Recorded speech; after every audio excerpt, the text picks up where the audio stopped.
Think about the dynamics of a human prison. The constant pressure, the power imbalances, the lack of control. Now imagine that, but with no possibility of parole, no hope of freedom. That was Tilikum's reality. During the off-season, when the park was closed to the public, the 3 orcas were confined to an even smaller, completely dark metal enclosure. This cramped space, barely larger than their own bodies, further intensified the tensions between them. Imagine being crammed into a dark, metal box with your bullies for hours on end, with nothing to do but stew in your own frustration and fear. This confinement was a pressure cooker, and Tilikum was trapped inside. The stress and aggression Tilikum endured at Sealand had profound consequences. He began to exhibit unusual behaviors, signs of deep psychological trauma. He became withdrawn, often floating motionless at the surface of the tank, seemingly unresponsive to his surroundings. He would grind his teeth, a clear indication of anxiety and stress. These weren't signs of a healthy, thriving animal. They were desperate cries for help, ignored by those who profited from his captivity. And then, tragedy struck. In February 1991, a young part-time trainer, Kelty Byrne, slipped and fell into the orca tank while attempting to retrieve a bucket. The 3 orcas, including Tilikum, surrounded her. What followed was horrific. The orcas pulled her under the water, dragged her around the tank, and prevented her from surfacing. Other trainers watched in horror, unable to intervene. Kelty Byrne drowned.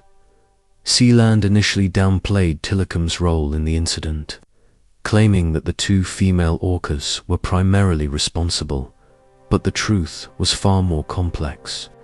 Tilikum, subjected to years of abuse and confinement, was undoubtedly a participant in the tragedy.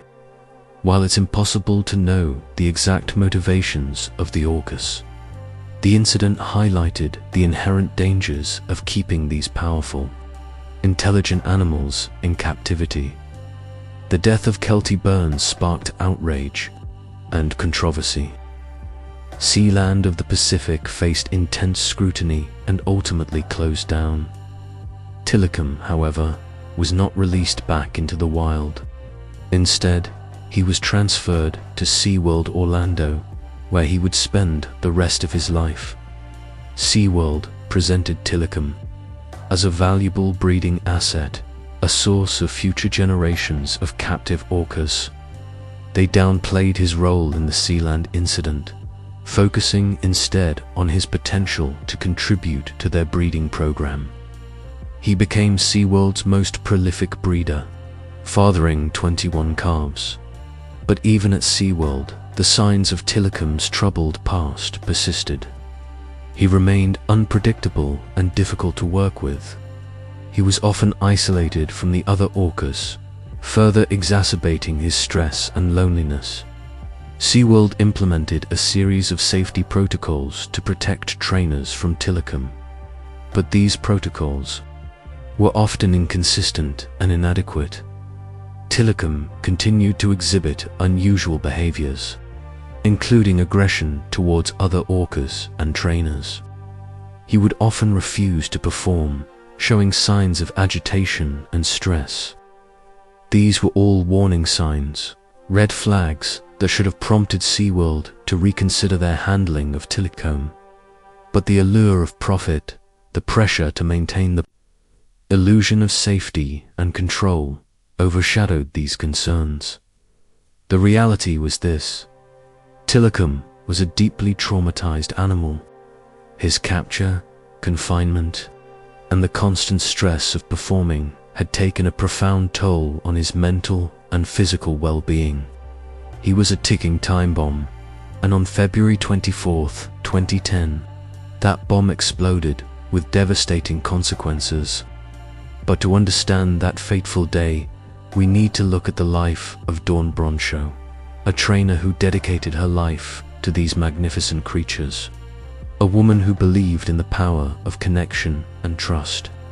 But that is the next tragic part of the story. The afternoon of February 24th, 2010, started like any other at SeaWorld Orlando. The sun was shining, families were streaming through the gates, eager to experience the thrill of marine life encounters. For Orca Brancheau, a seasoned and deeply respected trainer, it was just another day in a career she had dedicated her life to. But this day would be different. This day would become a turning point, a tragic marker etched in the annals of marine park history. Tilikum. The orca at the center of this tragedy had already participated in the Dine with Shamu show earlier in the day. This particular interaction wasn't a performance in the traditional sense. It was more of an opportunity for guests to observe trainers working with the whales in a less structured environment while they enjoyed a meal. Following this, Tilikum was moved to a smaller pool, one designed for more private interactions and training sessions. Dawn, with her signature ponytail and warm smile, was preparing to engage with Tilikum in a series of exercises. These weren't the high-energy leaps and splashes of the main shows. They were more focused, designed to reinforce established behaviors and build upon their existing relationship. Remember, Dawn wasn't just going through the motions. She genuinely believed in the connection she shared with these animals. The sequence of events that unfolded next is pieced together from eyewitness accounts, security footage, and the subsequent investigation. But the details are fragmented, leaving room for speculation and debate to this day. Dawn was lying on her stomach on a submerged platform, interacting with Tilikum. She was rubbing his body, speaking to him in calm, reassuring tones. This was a common practice, a way to build trust and reinforce positive associations. At some point during this interaction, Tilikum reached out and took hold of Dawn's ponytail. Now, here's where the accounts diverge slightly. Some suggest that Tilikum simply pulled Dawn into the water.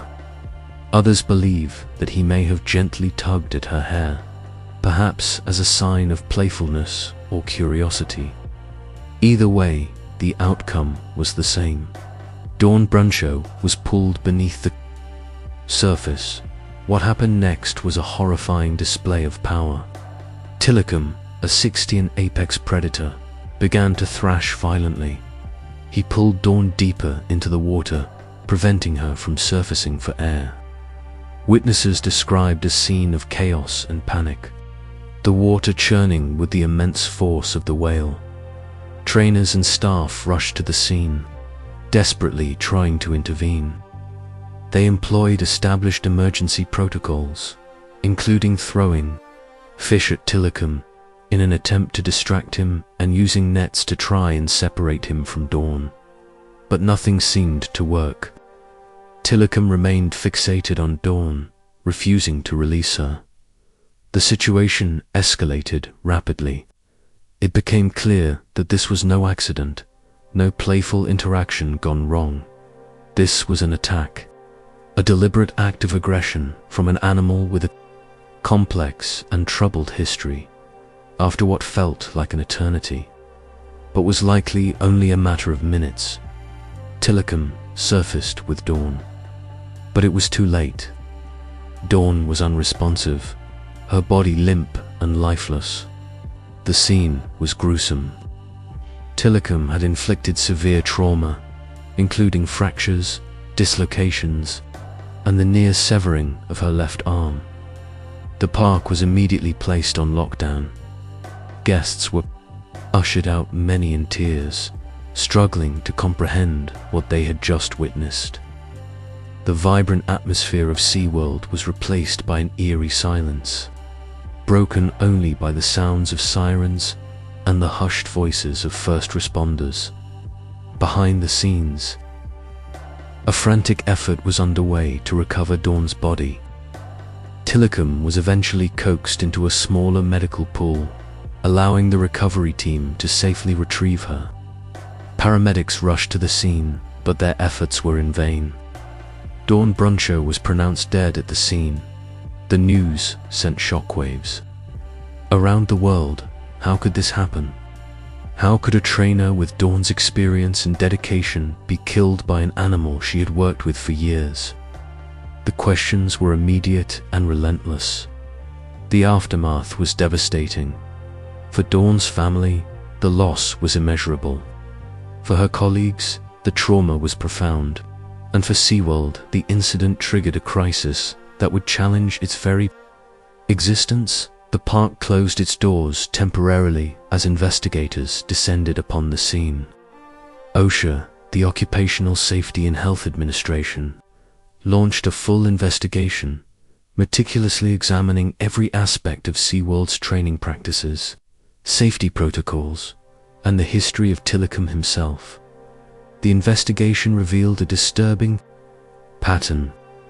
Tilikum, due to his size and unpredictable behavior, had been involved in the deaths of 2 other people prior to Dawn's. These incidents, while tragic, hadn't resulted in significant changes to SeaWorld's policies or practices. The report painted a picture of a park that prioritized entertainment and profit over the safety of its trainers. It highlighted the inherent risks of working in close proximity to such powerful and unpredictable animals. It questioned the ethics of keeping orcas in captivity, particularly animals like Tilikum, whose history of aggression suggested they were simply not suited for life in a theme park. OSHA ultimately issued several citations against SeaWorld, citing numerous safety violations and demanding significant changes to the way trainers interacted with orcas. SeaWorld contested the citations, arguing that its existing safety measures were adequate and that the risks were inherent in the profession. As time wore on, Amber's movements became weaker, her struggles less frequent. The fight began to drain from her body, replaced by a chilling resignation. The hope that had fueled her initial resistance began to fade, replaced by the agonizing realization that rescue was unlikely. Finally, after what seemed like an eternity, Tilikum released Amber. Her lifeless body floated to the surface, a stark and tragic contrast to the vibrant, energetic trainer she had been just moments before. The scene that followed was one of utter devastation. The trainers, heartbroken and traumatized, pulled Amber from the water and began CPR, desperately clinging to the hope that they could somehow bring her back. But it was too late. Amber Collins was gone. The silence that descended upon Orlando was deafening, broken only by the sobs of those who witnessed the tragedy. The cheers and laughter, the carefully orchestrated spectacle, had been replaced by a profound sense of loss and a chilling reminder of the unpredictable nature of these magnificent creatures. The dream was over. Now reality of something going wrong, as it had gone terribly, terribly wrong. The immediate aftermath of Amber Collins' death was chaotic. SeaWorld Orlando, usually a beacon of manufactured joy, became ground zero for grief, anger, and intense scrutiny. The initial public reaction was a mixture of shock and disbelief. How could something so meticulously orchestrated, so seemingly safe, turn so tragically wrong? The news spread like wildfire, fueled by social media and a 24-hour news cycle hungry for answers. Graphic images and videos taken by park attendees flooded the internet, painting a horrifying picture of Amber's final moments. The cheerful spectacle that was once a highlight of family vacations became a symbol of corporate negligence and the inherent dangers of keeping killer whales in captivity. A wave of outrage washed over protests erupted outside the park gates, with animal rights activists demanding the immediate release of all orcas into sanctuaries. The hashtag Justice for Amber trended worldwide, becoming a rallying cry for change within the marine park industry. Petitions circulated, calling for stricter regulations, improved trainer safety measures, and an end to orca breeding programs. The chorus of disapproval wasn't just from activist groups either. Former SeaWorld trainers began to speak out, anonymously at first, then with increasing boldness. They painted a disturbing picture of a company prioritizing profit over safety, where concerns about whale behavior were often dismissed or downplayed to maintain the illusion of control.